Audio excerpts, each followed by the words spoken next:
Hello, ladies and gentlemen.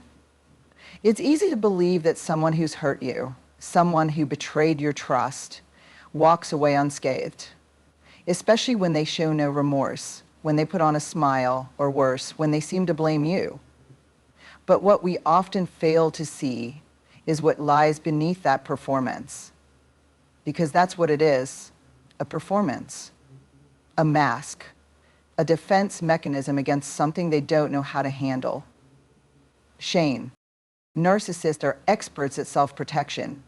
They know how to curate their image, shape a narrative, and control perception. That armor, it's not confidence, it's not resilience, it's fear. It's the kind of fear that comes from a deep, festering shame, the belief that I am not enough, followed by the desperate need to make sure no one else ever sees it. When they betray someone, lie, manipulate, or break your trust, that act often activates something in them they spend their entire lives trying to outrun: shame. But instead of feeling it, processing it, and learning from it, they go into overdrive. They deflect, project, or disappear. They might accuse you of overreacting or act like they were the one wronged. Anything to avoid sitting in the discomfort of, I did something that hurt someone. Shame is one of the most powerful and primitive human emotions.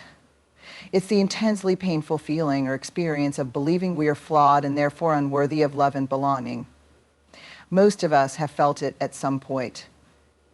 But what happens when someone grows up believing that showing vulnerability is dangerous, that emotions are weaknesses, that love is conditional and performance-based?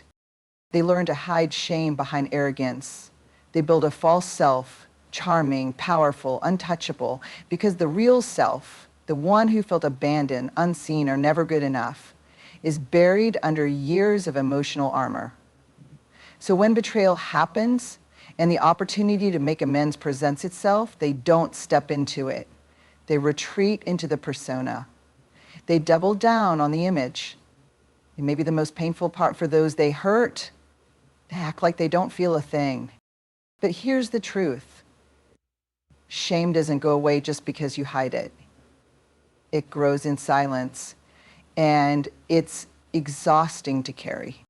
When someone betrays you and walks away with a smile or silence, they are not free. That mask they wear, it's tight, it's heavy, and it isolates them. Because shame, when not addressed, doesn't just keep us from admitting we were wrong, it keeps us from connecting with anyone at all, including ourselves.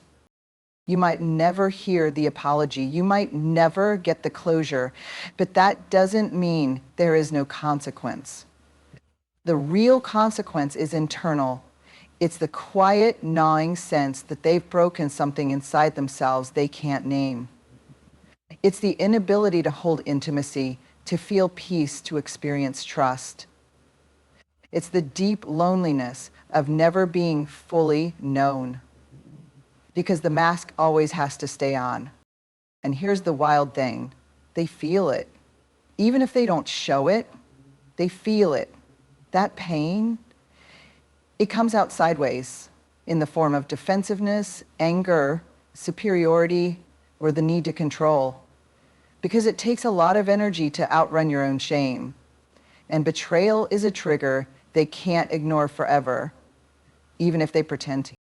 This isn't about excusing what they did. It's about understanding what's underneath the behavior. It's about realizing that the person who hurt you might have been driven not by strength, but by deep, unhealed wounds. And while that doesn't make the betrayal any less real, it can free you from the story that they didn't care. Because sometimes the ones who seem the most indifferent are actually the ones drowning the deepest. They're just too armored to admit it. So no, the pain isn't always visible. It doesn't come with tears or apologies. It often comes in silence. A silence born not from peace, but from shame. A shame that wears a mask so convincing, even they start to believe it. But the mask doesn't make the pain go away. It just makes it invisible. Betrayal feels like abandonment. It pulls the ground out from under you, especially when it comes from someone you trusted.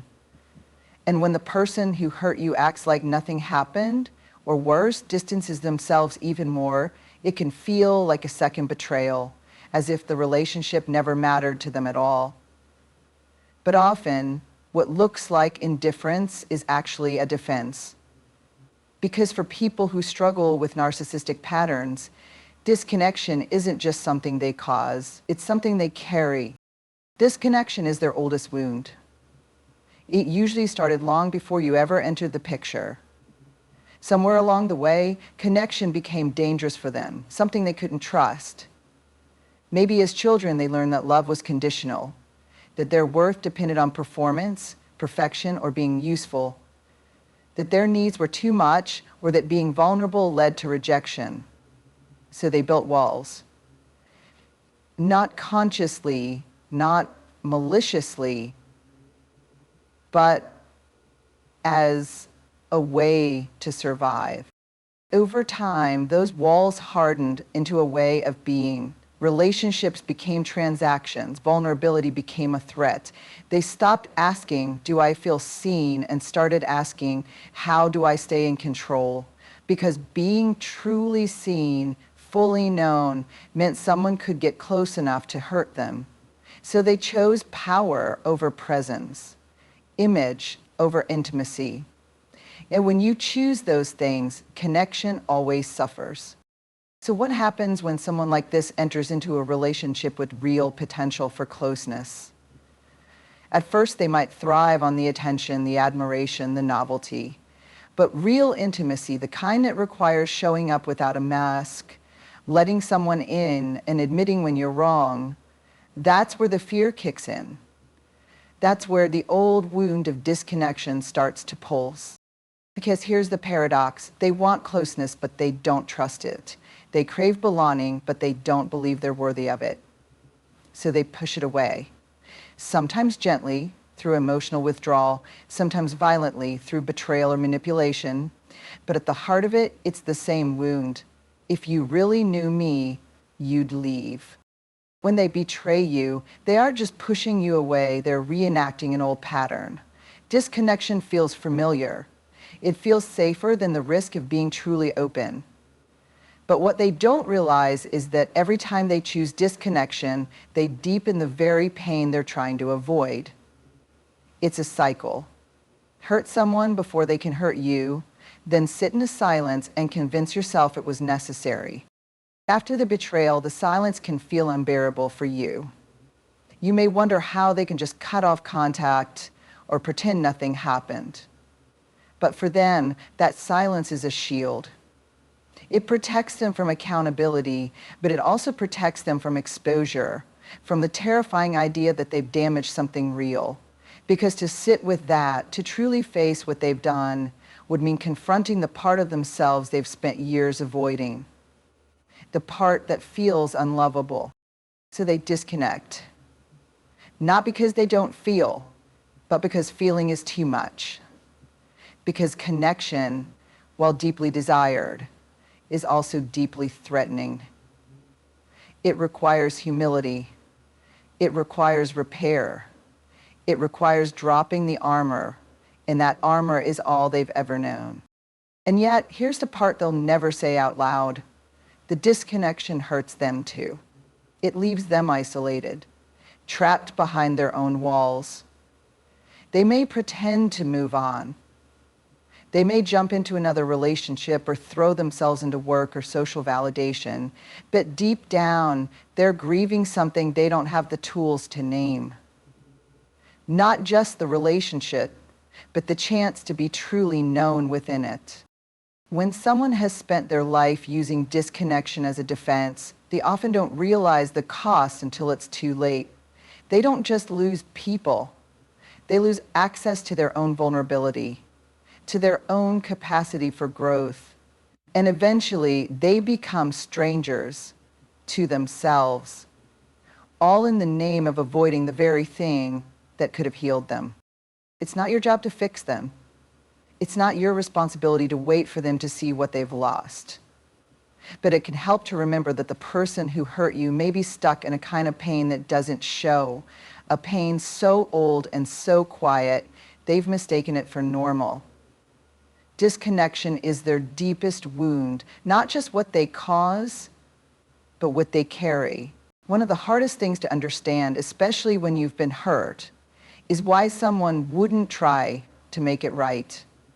Why they wouldn't apologize, reach out, or show some sign that they regret what they did. It's easy to assume they don't care, that they've moved on without a second thought. But sometimes the silence that follows betrayal doesn't come from a lack of remorse. It comes from something deeper, something more tragic, the belief that they don't deserve to repair what's been broken. This belief doesn't always scream. Sometimes it doesn't even whisper. It just sits there quietly, like a shadow. It's the voice that says, "Why bother? You'll never get it right." It's shame wrapped in defeat. And for someone who's used to building their identity on control, perfection, or validation, admitting they've done harm can feel like confirming the one thing they feared all along, that they're unlovable when they're not performing. People who carry narcissistic traits often come across as overly confident, even arrogant. But that's rarely the full story. Underneath that external bravado is usually a deep well of insecurity, a core belief that they are fundamentally flawed. And when that belief meets the reality of having betrayed someone they care about, it doesn't inspire accountability. It sparks collapse. To step into repair requires a kind of vulnerability that terrifies them. It means admitting fault. It means facing the impact of their actions without hiding behind blame or defensiveness. But more than anything, it means believing they are still worthy of connection, even after they've messed up. And that's where the real struggle begins. Because if you spent your life believing that love is conditional, that you have to earn your place through performance or control, then failing someone doesn't feel like just a mistake. It feels like confirmation that you're broken, that you're beyond redemption. And so instead of reaching out, they retreat. Instead of repairing, they rationalize. It's not because they don't feel the loss, it's because they don't feel they deserve to come back from it. There's a specific kind of pain that comes from believing you're not worthy of repair. It's a quiet, aching loneliness that builds over time. They may try to cover it up with distractions, new relationships, or even anger, but none of that soothes the wound. Because underneath all of it is that old shame story, the one that says, if they knew who I really was, they wouldn't want me anyway. What's so heartbreaking is that they often want to fix it. They may rehearse what they would say or imagine what it would be like to be forgiven, but they rarely act on it. Because the gap between wanting forgiveness and believing you're worthy of it feels impossible to cross. And so they stay stuck, frozen in place between remorse and resistance. It's also why apologies, when they do happen, sometimes feel hollow or manipulative. It's not always because they're trying to avoid accountability. Sometimes they simply don't know how to be in the discomfort of being wrong without spiraling into shame. So they try to skip the hard part. They reach for quick fixes, or they expect immediate forgiveness as a way to soothe their own self-loathing, not realizing that true repair doesn't come from erasing the harm. It comes from sitting in it, understanding it, and showing up differently moving forward. When you've been betrayed, none of this takes away the pain you've experienced. It doesn't excuse the harm, but it can bring clarity. It can help you understand that the silence after betrayal isn't always a lack of care. Sometimes it's a lack of capacity. The inability to believe that they're still worthy of being held accountable in a way that leads to growth instead of exile. The most human truth is this: we all mess up, we all hurt people, and we all long for redemption. But not everyone believes they're allowed to have it. And that belief, that quiet, corrosive idea that you're not worthy of repair, might be the most painful thing of all, because it keeps people locked out of the very thing they need to heal: connection, courage, and a sense of worthiness that doesn't disappear when they make a mistake. You didn't cause that wound in them, and you can't fix it, but you can know the truth. That their silence isn't proof of your unworthiness. Sometimes it's a reflection of their own. There's a difference between being connected to someone and being in control of them. But for some people, those two ideas get tangled early on. Control can feel like safety when you've never known the safety of true belonging. It can feel like certainty when connection feels too unpredictable, too fragile. For people who operate from a place of narcissistic wounding, control often becomes the substitute for what they actually crave: to be loved, seen, and accepted as they are. But the truth they can't face is that control can never give them what their heart is really asking for.